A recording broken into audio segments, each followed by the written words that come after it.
धनु राशि शनिदेव की ढैया प्रारंभ होगा 29 मार्च 2025।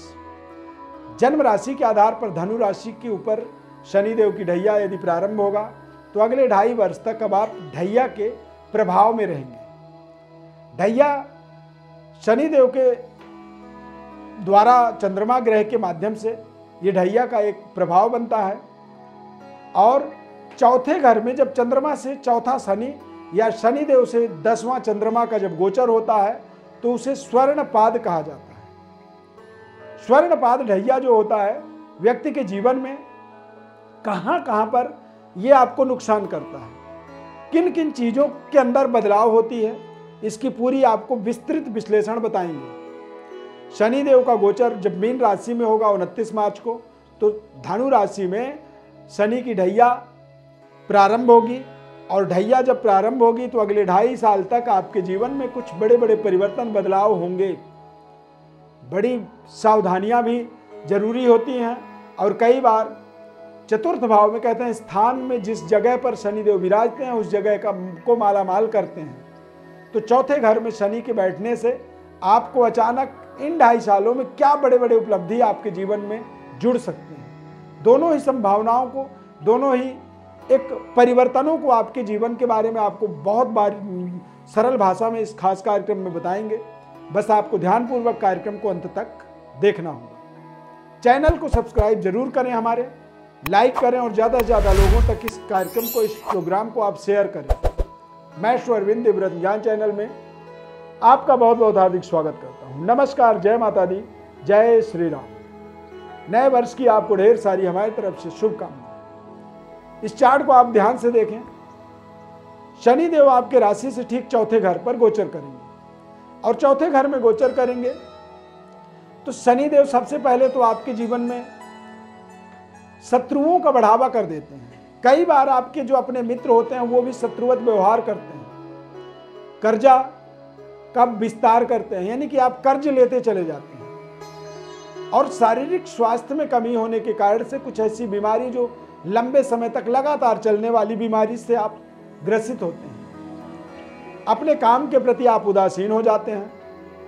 पिता के साथ भी आपके संबंध उतने अच्छे नहीं बन पाते हैं तथा पैतृक विरासत में बेवजह अड़चन, बाधा।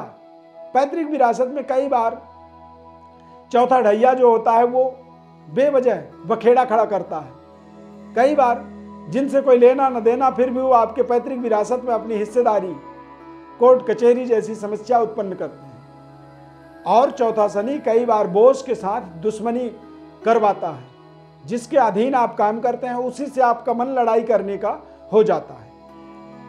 शनि की 10वीं दृष्टि चंद्रमा के ऊपर होने से ये आपके एक तरह से स्वयं के कार्यों में उदासीन बनाता है। जो काम आप बहुत अच्छे से करते थे उन्हीं कामों से आपका मन उचाट होने लगता है और आपको मानसिक तनाव लगातार आपकी बढ़ती चली जाती है तथा आप अपने व्यापार के प्रति भी लापरवाह होने लगते हैं। लापरवाही आपकी लगातार बढ़ती चली जाती है, इसीलिए इसे ढैया कहा जाता है।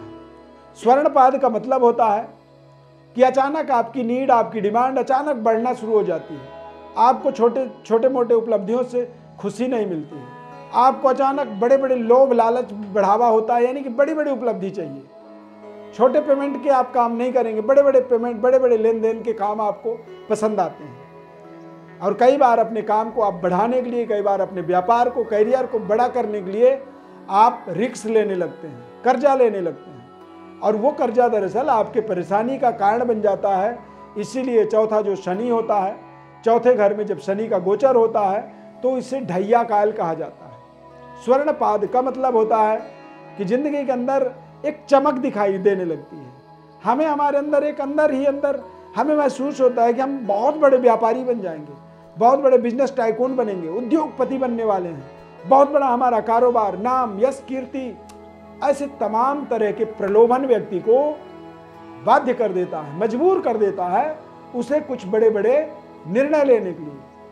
और जब आप कोई बड़ा कार्य करेंगे तो उसके लिए बड़ी इन्वेस्टमेंट, बड़ी पूंजी लगानी पड़ती है और पूंजी लगाने के लिए कई बार आप रिस्क लेते हैं। कई बार आप बैंक से या सरकार से या समाज से, मार्केट से आप पैसा उठा लेते हैं।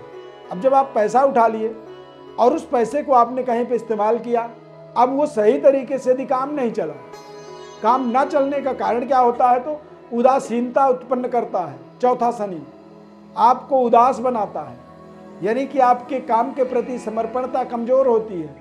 लगातार यानी कंटिन्यूटी आपकी खराब होती है, आप लगातार रोज 7 दिन काम नहीं करते हैं।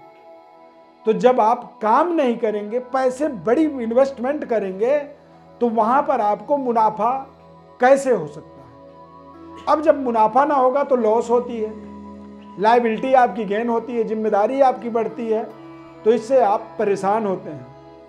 और फिर वहां से कहानी शुरू होती है शनि की ढैया की। इसे व्यक्ति शनि की ढैया कहता है। अरे मेरा तो शनि का ढैया चल रहा है, मैं तो परेशान हूं, मेरा तो काम नहीं चल रहा है। दरअसल काम आपका चल रहा है, दरअसल आप काम के साथ नहीं चल रहे हैं। क्यों?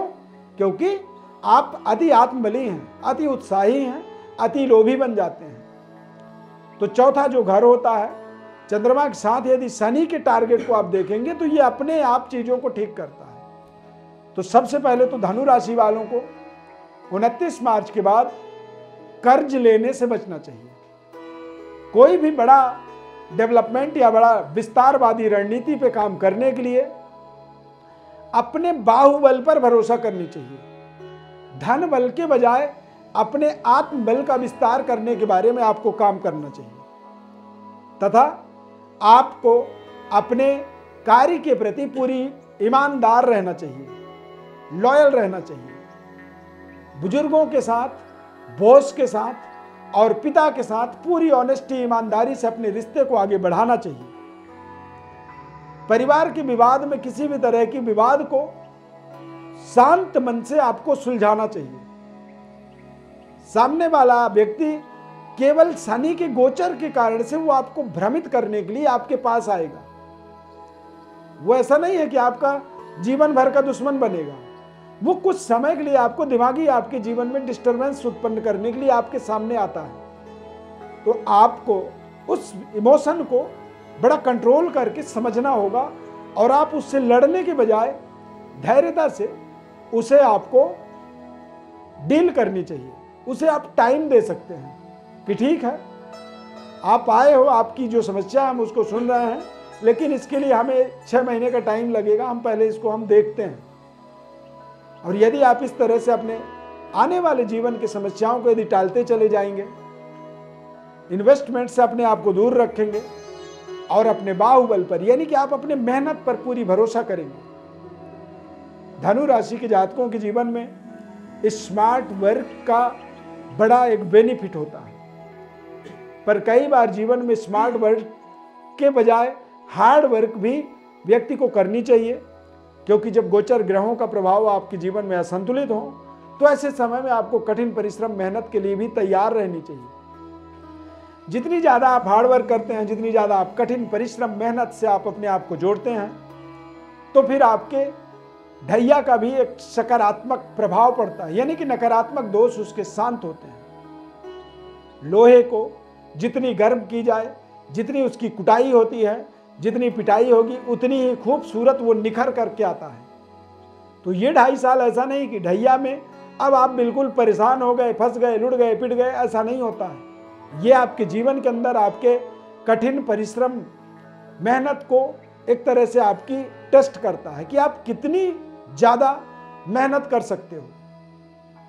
ठीक वैसे ही जैसे लोहे की कुटाई पिटाई के बाद वो एक नए आकृति में नया सामग्री बन जाता है।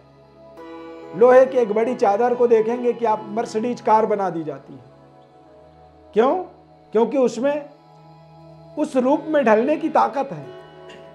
तो इस ढैया का मतलब है कि आपको भी नए स्वरूप में ढलने के लिए अपने आप को मेहनत करके, तपा के, परिश्रम करके, और जब आप नए रूप में अपने आप को ढालेंगे तो ये आपके जीवन के अंदर एक नई चमक, नई दमक, नई समृद्धि और नई ऐश्वर्य को आपके जीवन में जोड़ने में भी सहयोग करता है। इसीलिए शनि के ढैया का सकारात्मक और नकारात्मक दोनों ही माहौल को व्यक्ति को समझना चाहिए ये एक इस तरह की विश्लेषण आपको इसलिए बता रहे हैं क्योंकि अभी शनि की ढैया आने में काफ़ी समय है। 29 मार्च के बाद ये प्रारंभ होगा और अगले 2.5 सालों तक ये चलेगा। तो यदि अगले 2.5 साल तक चलेगा तो आपको उसकी तैयारी यहाँ से करनी चाहिए। आपको पता है कि मेरे इस गलती से इसका ये परिणाम मुझे मिलेगा, मेरे इस परिश्रम से, इस मेहनत से मुझे इतनी बड़ी सफलता मिलेगी। तो दोनों बातों को आप जो है एक संतुलन बना करके आप आगे बढ़ेंगे। धनु राशि दैवज्ञ राशि होता है। धनु राशि के जो जातक होते हैं वो बहुत ही कुशाग्र बुद्धि होते हैं, तीक्ष्ण बुद्धि, चतुर और अपने कार्य को कुशलतापूर्वक संपन्न करते हैं। समाज में धनु राशि वालों की विशेष सम्मान होती है। अब यदि सम्मान होने के बाद भी आप लोगों से लड़ाई झगड़ा करने में भरोसा करेंगे तो इससे आपका सम्मान खराब होता है। इसीलिए अपने सम्मान का आपको स्वयं केयर करना होगा। विवादों को बड़े शालीनता से आपको निपटाना होगा और सही कामयाबी सफलता को पाने के लिए धैर्य बना करके सही समय का इंतजार करना होगा।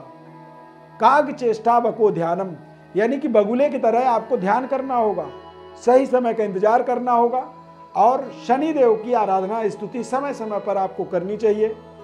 जब 7.5 या शनि की ढैया हो तो ऐसे समय में व्यक्ति को महामृत्युंजय के मंत्र का जप करनी चाहिए। यानी कि जब आपको कोई समस्या आए तो ओम त्र्यंबकम जजामहे सुगंधिम पुष्टिवर्धनम उर्वारुकमेव बंधना मृत्योर्मुक्षीयमामृतात्।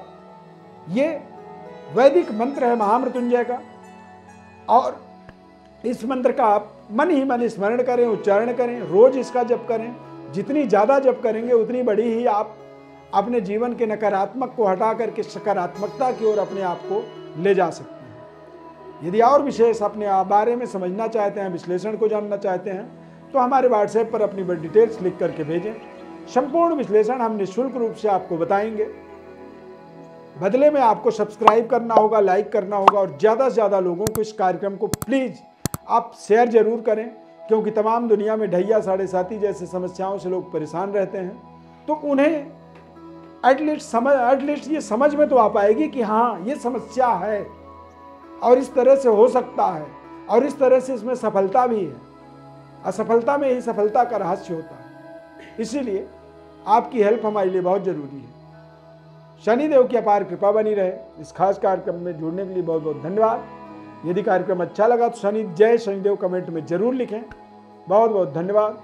जय श्री राम।